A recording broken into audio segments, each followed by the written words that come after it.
Ever since I started YouTube, I always told myself that I'm never gonna make a video that is centered around something political. Sadly, due to the climate of the world, this is actually the closest that I've come to breaking that. Until I saw this shit. What the fuck type of South Park ass episode are we in right now? Like, what did this man who hates all things non-white do to deserve to be on any form of American currency? Why, hello there, Mr. Campoleon. I am Mr. Strawman, better known as Mr. Foil. Who is you, bro?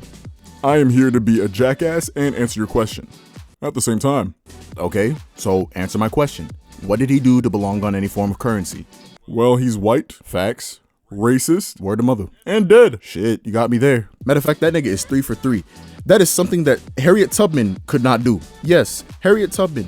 They have been trying to replace Andrew Jackson on the $20 bill with her for the past decade. And the reason why it's been taking so long, this nigga Trump got in office and said that the idea of putting a black woman on a $20 bill was pure political correctness. So then what the fuck is putting Charlie Kirk on a $1 coin? Sincere gratitude? Like, thank you for being shot so that we can use you in our propaganda. Also, real quick, how much do you have to hate the idea of a black woman being on a $20 bill for you to make up some bullshit ass lie about Andrew Jackson being your favorite president? Matter of fact, the only people who have Andrew Jackson as their favorite president have already passed away. Which, if Trump still wants to stick with the idea of that being his favorite president, I very much like to say that I am a proponent of people following the example of like-minded individuals. Moving on. Nah, but like for real, what did Charlie Kirk do? Besides accepting an exorbitant amount of money from people who are pro-Israel to spew pro-Israel propaganda and also be pro-Israel. Well, since I'm struggling to find an answer, I figured, hey, let's look at some people from the past who were not presidents that managed to get their faces on usable currency. First off, we got Alexander Hamilton and my boy Benny Frank.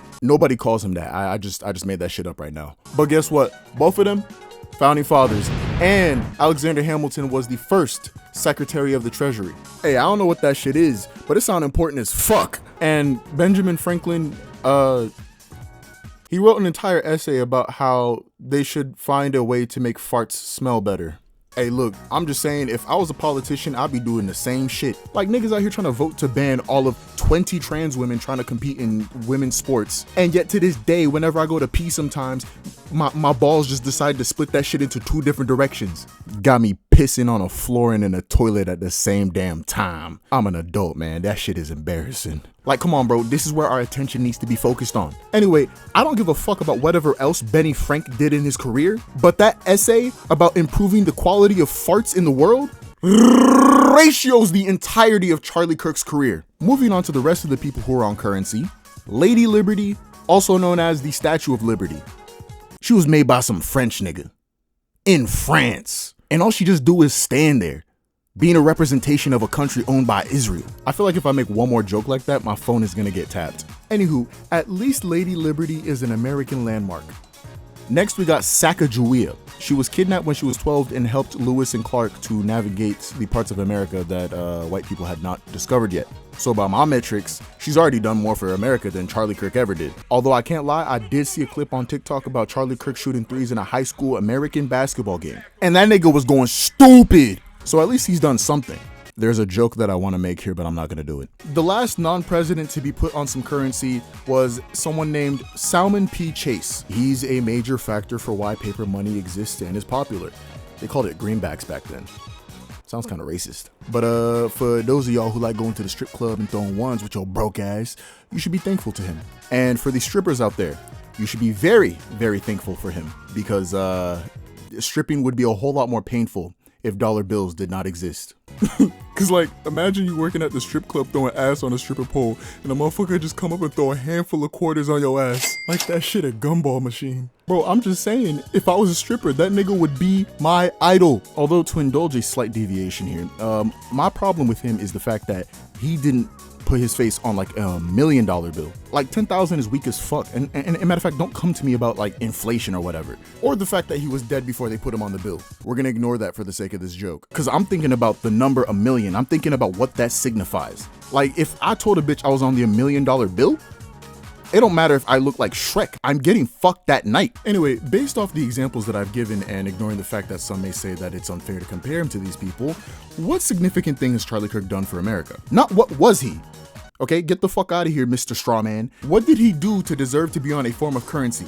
Especially to have people working on making it a thing this fast. The only other person that got a coin this fast was JFK, and he was president. But it's funny because like they died in a very similar way, which I would say would make this comedically allowable.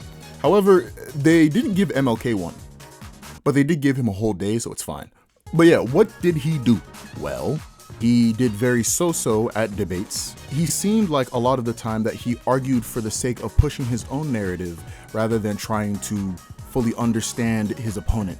And as somebody who grew up with African parents, that shit is both funny and annoying to watch. Actually, assuming that YouTube allows you to put TikTok links in the description, I will share a video of a woman who can better articulate what it is that I'm talking about. And if it doesn't, then you could just see the username in the video. But anyway, like you could tell this man, hey, I think women should have the ability to abort babies, especially if they are victims of assault. This nigga will open up a Bible and smack you across the face with it. And then when I tell him I don't subscribe to what's written in there and that he should use his knowledge about the world to argue, he gonna smack you across the face with the Bible again and be like, look, nigga, look. That was a gross oversimplification of what he does, but this is a funny haha video. What did you expect? Ultimately, there was a plethora of things that he did that did not contribute to America in a positive way. Except for them buckets he was giving in the gym. I'm telling you, bro, he was shooting the lights out. Anyway, he was a pawn used and sacrificed for the gain of the man trying to become the king of America.